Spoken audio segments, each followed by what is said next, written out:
Hi there, and welcome back to Dr. Sally's Kitchen. I'm Dr. Sally Lamont, and I am crazy about using food as medicine. So today, I want to introduce you to something you've maybe seen in the grocery store and wondered what on earth that crazy veggie could be. It's called Romanesco.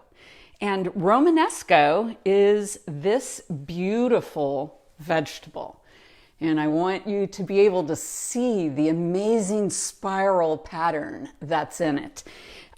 This pattern is something we see in snowflakes and seashells, but as far as I know, it's the only vegetable that's got this spiral pattern. And the spiral pattern is what we see, they're called fractals, and they do occur throughout nature. And you know, this vegetable is a part of the cruciferous vegetable family.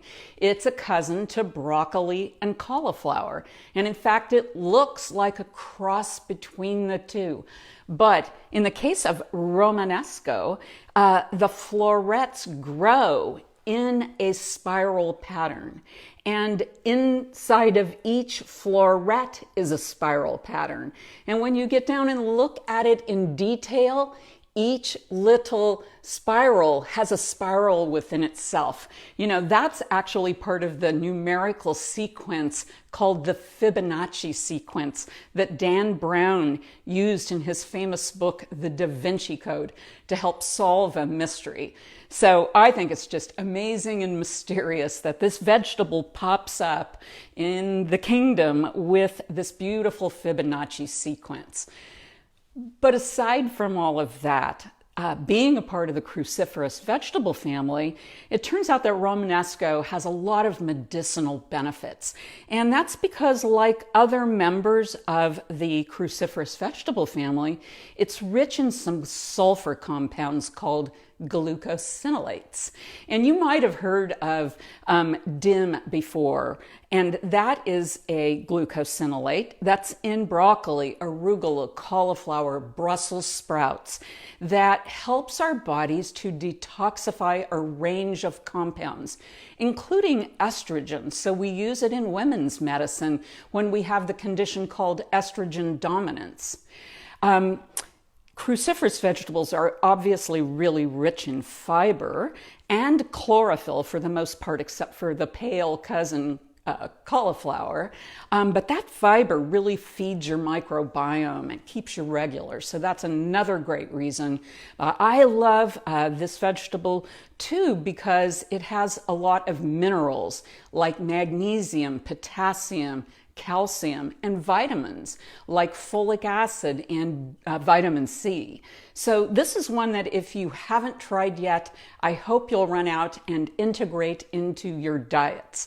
Now, this is a substantial hunk of veggie. It weighs a lot, and it comes with a core base that looks a lot like cauliflower.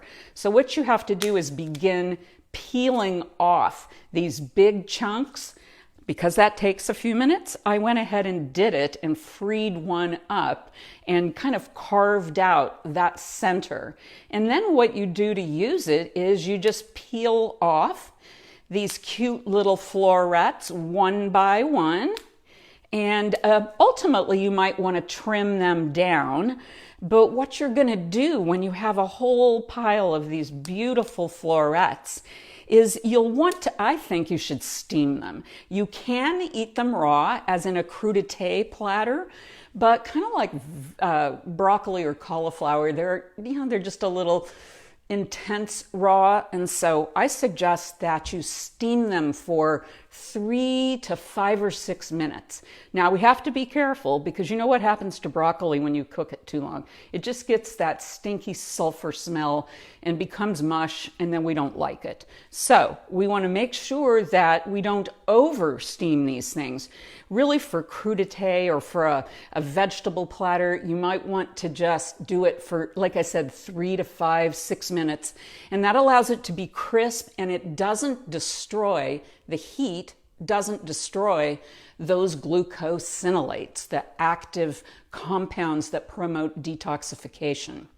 Then you can use it to dip into hummus Or one of my favorites is a chimichurri aioli, where you just take a little mayonnaise or you make your own aioli and stir some of my favorite condiment, chimichurri, into it.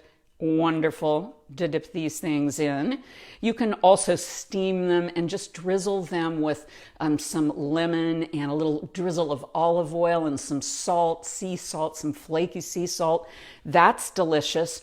Or roll them out on a sheet pan, again drizzling them with some olive oil, garlic, and salt, and just roast them. If you want to get really crazy, grate a little smoked Gouda over it for a real flavor treat.